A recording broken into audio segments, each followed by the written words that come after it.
Hello students, my name is Vicky Devnath और आज हम लोग क्या करेंगे, जो सिस्टम्स ऑफ अकाउंटिंग है और बेसिस ऑफ अकाउंटिंग है तो इसके बारे में कुछ जानेंगे। ठीक है, तो पहले हम लोग देखेंगे systems of accounting. Systems of accounting का मतलब क्या है? सिस्टम्स ऑफ अकाउंटिंग का मतलब है जब हम लोग अकाउंट बिजनेस के जो डिफरेंट ट्रांजैक्शन होते हैं, बिजनेस की जो डिफरेंट एक्टिविटी होते हैं, तो वही ट्रांजैक्शन या फिर एक्टिविटी को हम लोग को क्या करना पड़ता है, बुक्स ऑफ अकाउंट्स में रिकॉर्ड करना पड़ता है। तो बुक्स ऑफ अकाउंट में जो हम लोग रिकॉर्ड करेंगे, तो रिकॉर्ड करने का जो सिस्टम है, जो तरीका है, जो प्रोसीजर्स है, ठीक है, जो टेक्निक्स है, तो उसी को हम लोग बोलते हैं सिस्टम्स ऑफ अकाउंटिंग। मतलब कौन से प्रोसीजर को फॉलो करके हम लोग मतलब जो ट्रांजैक्शन है बिजनेस का जो एक्टिविटी है उसको हम लोग रिकॉर्ड करेंगे। क्लियर है? तो हम लोगों को देखो, जो सिस्टम्स जो अकाउंटिंग जो है वो 2 टाइप्स में डिवाइड किया गया है। तो पहला जो है आपका डबल एंट्री सिस्टम और सेकंड वाला है आपका सिंगल एंट्री सिस्टम।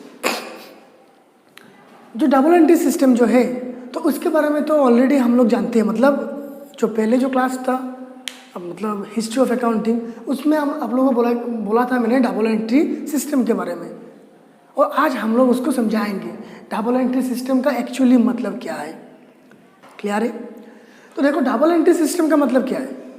पहले हम लोगों ने बोल दिया सिस्टम्स ऑफ अकाउंट का मतलब क्या है। बिजनेस का जो ट्रांजैक्शन होगा, जो एक्टिविटी होगा, उसको जो रिकॉर्ड करेंगे, रिकॉर्ड करने का जो तरीका है, जो टेक्निक्स है, जो प्रोसीजर्स है, उसी को हम लोग सिस्टम बोलते हैं।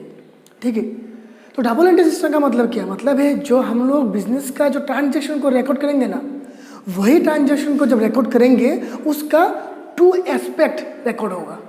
2 एस्पेक्ट मतलब एक ही ट्रांजैक्शन का 2 इम्पैक्ट होगा। ट्रांजैक्शन तो आपका एक होगा, लेकिन उसका इम्पैक्ट होगा 2। तो इसीलिए उसको बोला जाता है डबल एंट्री सिस्टम। डबल मतलब एक का मतलब अगर एक ट्रांजैक्शन का 2 इम्पैक्ट होता है, इसलिए उसको बोलते हैं हम लोग डबल एंट्री सिस्टम। ठीक है, तो कैसे देख लो। तो अगर मैं बोलता हूँ जैसे कि एक ट्रांजैक्शन बोलता हूँ बिजनेस का, जैसे कि purchase raw materials for the business, माने हमने बिजनेस के लिए रॉ मटेरियल परचेज किया है, वो एक ट्रांजैक्शन है।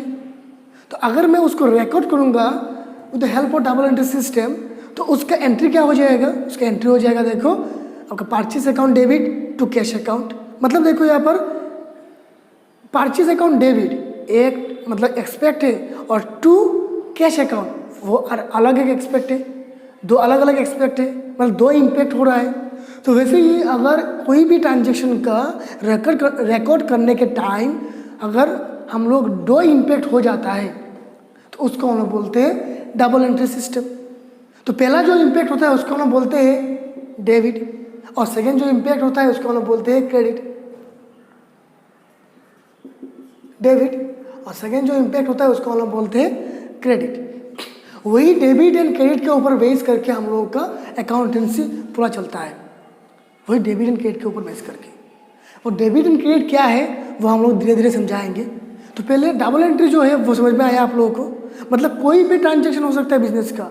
और एक एग्जाम्पल पकड़ लो, जैसे कि wages paid to the staff, मतलब बिजनेस का जो स्टाफ है, जो एम्प्लॉइज है, उन लोगों को बिजनेस के तरफ से वेजेस या फिर सैलरीज दिया गया है। सैलरीज का मतलब क्या है? उसको 1 साल मतलब 1 महीने काज करने के बाद उन लोगों को जो रेमुनरेशन मिलता है, जो मायने मिलता है, उसको हम लोग बोलते हैं सैलरी। ठीक है, और डेली वर्कर जो होते हैं उन लोगों को मतलब डेली बेसिस में दिया जाता है जो पैसा, जो मतलब सैलरी, जो रेमुनरेशन, उसको हम लोग बोलते हैं वेजेस। डेली वर्कर को जो अमाउंट दिया जाता है उसको हम लोग बोलते हैं वेजेस। और जो मतलब एम्प्लॉइज़ को हम लोग मंथली या फिर ईयरली कोई पैकेज देते हैं उसको हम लोग बोलते हैं सैलरी। डिफरेंस क्लियर है आप लोगों को वेजेस एंड सैलरी के बारे में? तो अभी देखो, मैंने क्या बोला था, transaction wages paid to the staff को मैंने वेजेस पे किया। मैं मतलब कौन है यहाँ पर? बिजनेस। तो उसका एंट्री क्या होगा? देखो, wages account debit to cash account. तो यहाँ पर देखो, एक है आपका डेबिट इम्पैक्ट और 2 का मतलब है क्रेडिट। दूसरा है क्रेडिट डेबिट, मतलब दो इम्पैक्ट हुआ है यहाँ पर दो इम्पैक्ट हुआ है, एक ट्रांजेक्शन का दो इम्पैक्ट। तो कैसे मैंने एंट्री किया है ये वाला हम लोग बाद में समझेंगे। तो पहले आप ये वाला समझो कि कोई भी ट्रांजेक्शन का अगर दो इम्पैक्ट होता है, ऐसे ट्रांजेक्शन तो एक होगा लेकिन इम्पैक्ट होगा उसका दो, तो उसको हम लोग बोलेंगे डबल एंट्री सिस्टम। और अकाउंटिंग का जो फादर है, फादर कौन है अकाउंटेंसी का? लुका पेसियोली। लुका पेसियोली है अकाउंटिंग का फादर। तो लुका पेसियोली ने फर्स्ट डबल एंट्री सिस्टम को इंट्रोड्यूस किया था हम लोगों के सामने। इसको कौन इन्वेंट किया था? आपका लुका पेसियोली। लुका पेसियोली ने डबल एंट्री सिस्टम को इंट्रोड्यूस किया था। तो डबल एंट्री सिस्टम जो है वो साइंटिफिक भी है, उसको हम लोग साइंटिफिक मेथड भी बोलते हैं। तो उसको हम लोग साइंटिफिक मेथड क्यों बोलते हैं? इसको हम लोग साइंटिफिक मेथड इसलिए बोलते हैं क्योंकि डबल एंट्री सिस्टम के ज़रिए हम लोग जो जो रिकॉर्ड करेंगे, जो जो ट्रांजैक्शन रिकॉर्ड करेंगे बिजनेस का, तो सभी को हम लोग प्रूफ कर सकते हैं कि हम लोगों ने जो ट्रांजैक्शन किया है वो सही है या गलत है। क्यों? क्योंकि जो डेबिट है एक होगा आपका डेबिट और एक होगा आपका क्रेडिट, ठीक है। तो जब डेबिट एंड क्रेडिट इक्वल हो जाएगा तो आपका प्रूफ हो जाएगा ना, दोनों समान है, इक्वल है, तो आपका प्रूफ हो जाएगा। जैसे कि हम लोग मैथ्स में नॉर्मली करते थे, left hand side is equal to right hand side. अगर left hand side right hand side के साथ इक्वल होता है तो हम लोग बोलते हैं कि वो प्रूफ हो चुका है कि दोनों साइड इक्वल है, तो आपका सम भी करेक्ट है। तो वैसे ही मतलब डबल एंट्री सिस्टम में हम लोग डेबिट और क्रेडिट के जरिए क्या कर सकते हैं, देख सकते हैं कि जो हम लोगों ने रिकॉर्ड किया है वो दोनों समान है कि नहीं, इक्वल है कि नहीं, सिमिलर है कि नहीं, ठीक है। अगर सिमिलर होता है तो मतलब वो प्रूफ हो जाएगा कि वो सही है, क्योंकि हम लोग वो डबल एंट्री सिस्टम को फॉलो करके हम लोग जो रिकॉर्ड किया है हम लोगों ने वो प्रूफ कर सकते हैं कि वो सही है या गलत है। इसलिए हम लोग उसको बोलते हैं साइंटिफिक टेक्निक। साइंटिफिक का मतलब क्या है? जो हम लोग प्रूफ कर सकते हैं वो सही है या गलत है, इसलिए हम लोग डबल एंट्री सिस्टम को साइंटिफिक टेक्निक भी बोलते हैं। और हम लोग जो नॉर्मली अकाउंटिंग जो करते हैं, जो जो टेक्निक हम लोग करेंगे, ठीक है, तो सभी होते हैं आपका डबल एंट्री सिस्टम का पार्ट। और इंडिया में डबल एंट्री सिस्टम ही फॉलो किया जाता है। तो आपको डबल एंट्री सिस्टम के बारे में क्लियर हुआ। तो नेक्स्ट हम लोग देखेंगे सिंगल एंट्री सिस्टम। तो सिंगल एंट्री सिस्टम क्या है? तो देखो सिंगल एंट्री सिस्टम तो ऑलरेडी आपको नाम से ही पता चल गया है कि सिंगल एंट्री सिस्टम क्या हो सकता है। सिंगल एंट्री सिस्टम का मतलब है आपका जो, जैसे हम लोग बिजनेस का जो ट्रांजेक्शन रिकॉर्ड करते हैं ना, पहले हम लोग करते डबल एंट्री सिस्टम में डबल इम्पैक्ट होता था, अभी सिंगल इम्पैक्ट होगा। कैसे? जैसे कि मतलब हम लोगों ने मतलब कुछ चीज़ में फर्नीचर परचेज किया है, जो फर्नीचर मैंने परचेज करूँगा सिर्फ कैश के बारे में लिखेंगे हम लोग, डबल नहीं लिखेंगे। डबल एंट्री सिस्टम में कैसे लिखेंगे हम लोग? Furniture account debit, furniture account debit to cash account. मतलब डबल एंट्री सिस्टम में आप लोगों का देखो टू इम्पैक्ट होता है। यहाँ पर डबल एंट्री सिस्टम में टू इम्पैक्ट हो रहा है, लेकिन सिंगल एंट्री सिस्टम में हम लोग सिर्फ कैश के बारे में लिखेंगे, फर्नीचर के बारे में नहीं लिखेंगे। इसीलिए उसको बोला जाता है सिंगल एंट्री सिस्टम। और अगर हम लोगों ने क्रेडिट में कुछ सामान खरीदा है, क्रेडिट में अगर कुछ सामान खरीदा है बाकी में, क्रेडिट का मतलब क्या है? बाकी, ठीक है। अगर मैं क्रेडिट में कुछ सामान खरीदा है तो हम लोग क्या करेंगे, जहाँ से मैंने सामान खरीदा है वो मेरे लिए क्या हो जाएगा? वो मेरे लिए हो जाएगा क्रेडिटर, ठीक है, जो हम लोगों ने लास्ट क्लास में समझाया था। अगर किसी से मैं क्रेडिट में कुछ सामान खरीदता हूँ तो उस पार्टिकुलर इंसान को मुझे पैसा देना होगा इन फ्यूचर में, ठीक है। तो जिसको मुझे पैसा देना है वो मेरे लिए क्रेडिटर है, जिसको मुझे पैसा देना है वो मेरे लिए क्रेडिटर होगा, ठीक है। तो हम लोग क्या करेंगे, अगर मैं क्रेडिट में कुछ सामान खरीदता हूँ तो सिर्फ मैं क्रेडिटर का नाम लिखूँगा, जिसको मुझे पैसा देना है सिर्फ उसका नाम ही लिखूँगा यहाँ पर। क्लियर है? वैसे ही अगर मैं क्रेडिट में कुछ सामान सेल करता हूँ, मैं मतलब क्या, मैं सामान सेल कर रहा हूँ, मैं कुछ भी, मैं जो पार्टिकुलर प्रोडक्ट मैन्युफैक्चर कर रहा हूँ वही प्रोडक्ट मैं किसी को सेल कर रहा हूँ, मेरे कस्टमर को, ठीक है। अगर मैं कस्टमर को सेल करता हूँ तो मुझे पैसा मिलेगा। जो अगर मुझे पैसा मिलेगा तो मैं सिर्फ कैश के बारे में लिखूंगा, जो मुझे पैसा मिला है वही लिखूंगा, सेल के बारे में नहीं लिखूंगा। वही है आपका सिंगल एंट्री सिस्टम।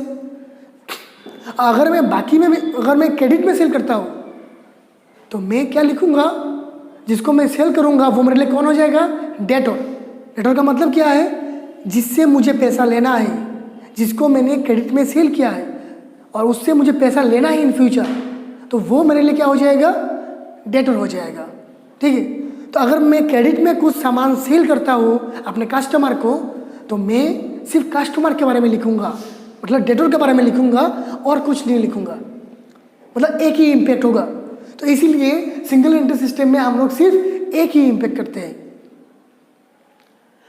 जो कि हम लोग सिंगल एंट्री सिस्टम में सिर्फ एक ही इम्पैक्ट करते हैं, तो हम लोग प्रूफ नहीं कर सकते कि दोनों साइड इक्वल है कि नहीं।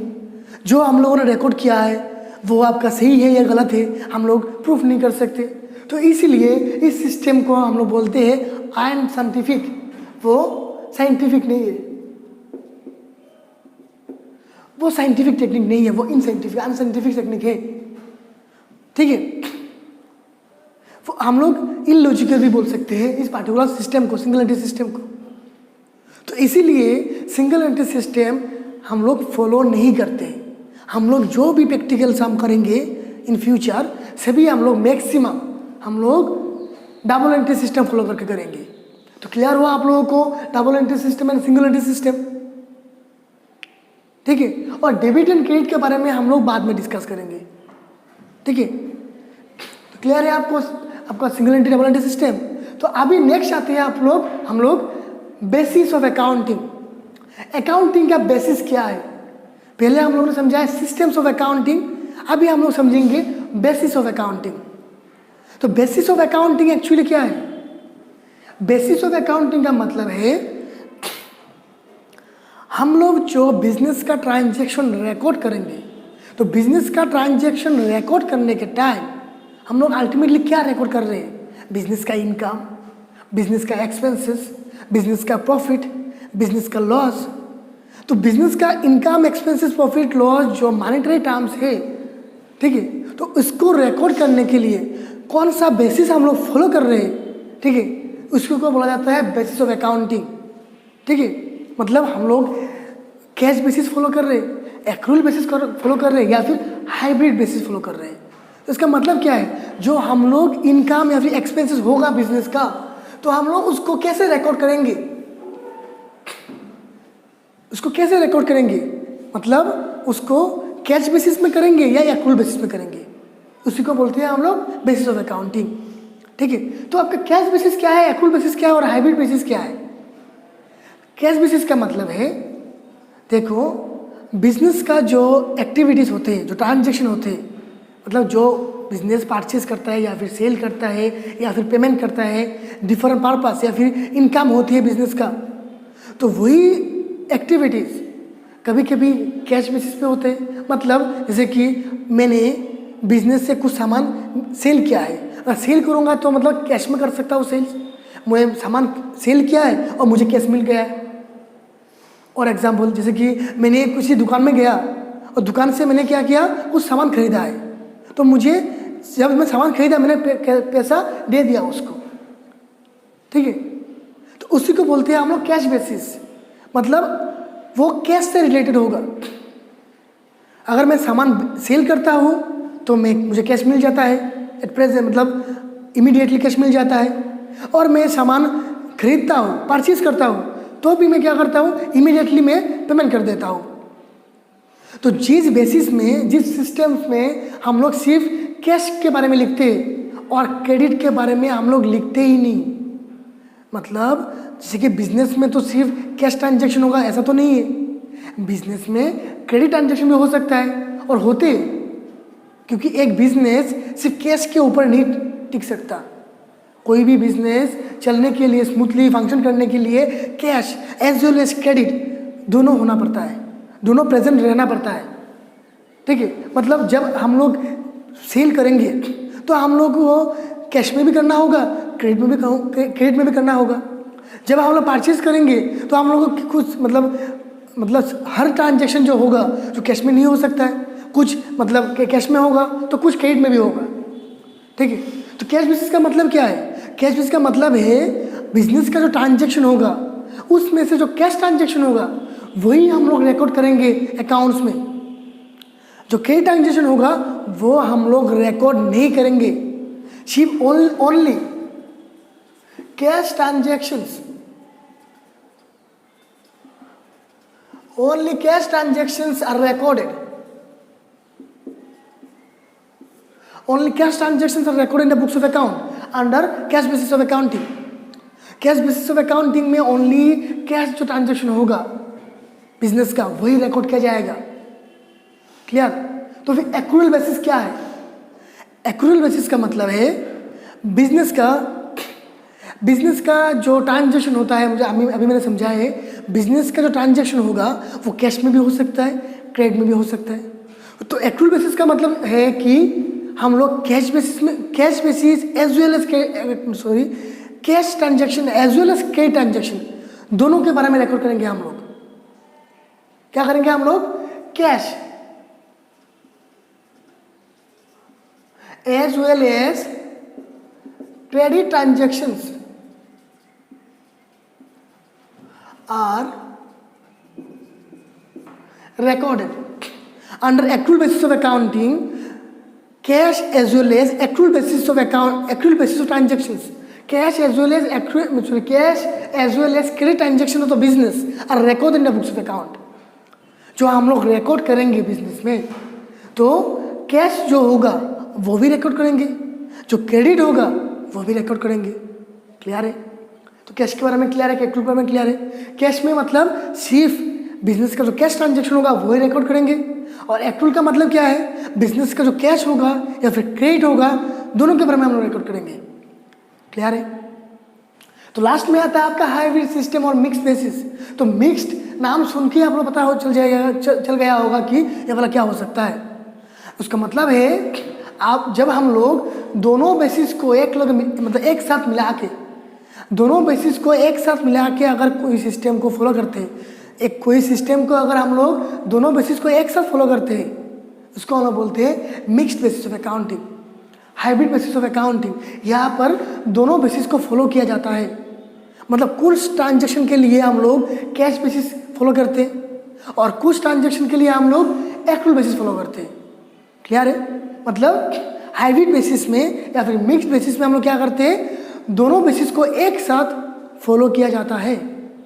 तो क्लियर है आपका बेसिस ऑफ अकाउंटिंग? क्लियर है? सिस्टम्स ऑफ अकाउंटिंग क्लियर है और बेसिस ऑफ अकाउंटिंग क्लियर है।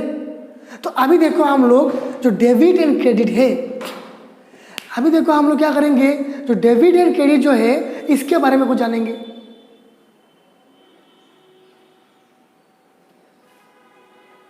डेबिट एंड क्रेडिट जो है तो इसके बारे में हम लोग अभी कुछ इंफॉर्मेशन लेंगे। एक्चुअली डेबिट एंड क्रेडिट क्या है? ठीक है, तो देखो डेबिट एंड क्रेडिट जो है ना,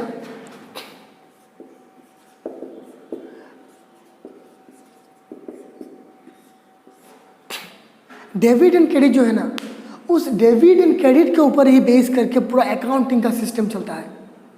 ठीक है, तो फिर डेबिट क्या है, क्रेडिट क्या है? तो नॉर्मली देखो डेबिट एंड क्रेडिट का कोई भी अप्रूव्ड डेफिनेशन अभी तक दिया ही नहीं गया। क्लियर है? जैसे कि हम लोगों ने अकाउंटिंग का डेफिनेशन पढ़ा है, बहुत सारे ऑथर ने, स्कॉलर ने अकाउंटिंग के बारे में लिखा है, बुक्स ऑफ मतलब बुक कीपिंग के बारे में लिखा है, और बाकी जो हम लोगों ने पढ़ा है सभी के बारे में मतलब डिफरेंट स्कॉलर्स और ऑथर ने लिखा है। लेकिन डेबिट एंड क्रेडिट के बारे में कोई डेफिनेशन अभी तक दिया ही नहीं गया है। तो फिर डेबिट क्या है, क्रेडिट क्या है? तो बोला गया है कि डेबिट का मतलब क्या है, जो हम लोग नॉर्मली डेबिट जो लेफ्ट हैंड साइड जो होती है ना, लेफ्ट हैंड साइड में जो आइटम हम लोग रिकॉर्ड करेंगे उसको बोला गया है डेबिट आइटम। और क्रेडिट क्या है? क्रेडिट का मतलब क्या है, जो हम लोग राइट हैंड साइड में जो रिकॉर्ड करेंगे जो आइटम, उसको बोला गया है आपका क्रेडिट आइटम। और क्या बोला गया है? देखो डेबिट के बारे में बोला गया है कि डेबिट जो वर्ड है वो एक इटालियन वर्ड, डेबिट एक आपका लैटिन वर्ड, डेबिट एक लैटिन वर्ड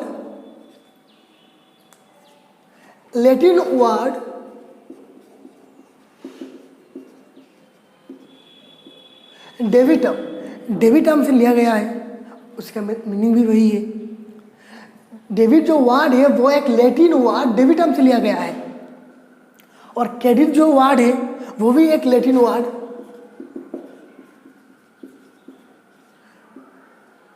क्रेडिट वर्ड से लिया गया है। ठीक है, तो डेबिट एंड क्रेडिट के बारे में सिर्फ इतना ही इंफॉर्मेशन दिया गया है कि आपका जो डेबिट जो है वो आपका लेफ्ट हैंड साइड में जो आइटम होते हैं वही है आपका डेबिट आइटम, और वो पर्टिकुलर लैटिन वर्ड से लैटिन जो वर्ड है डेबिटम वहाँ से लिया गया है। और क्रेडिट जो है आपका उसको बोला गया कि जो राइट हैंड साइड में लिखा जाता है जो आइटम उसको हम बोलते हैं क्रेडिट आइटम। और क्रेडिट आइटम को मतलब क्रेडिट को भी आपका लैटिन वर्ड क्रेडियर से लिया गया है। तो वही है आपका डेबिट एंड क्रेडिट का इन्फॉर्मेशन।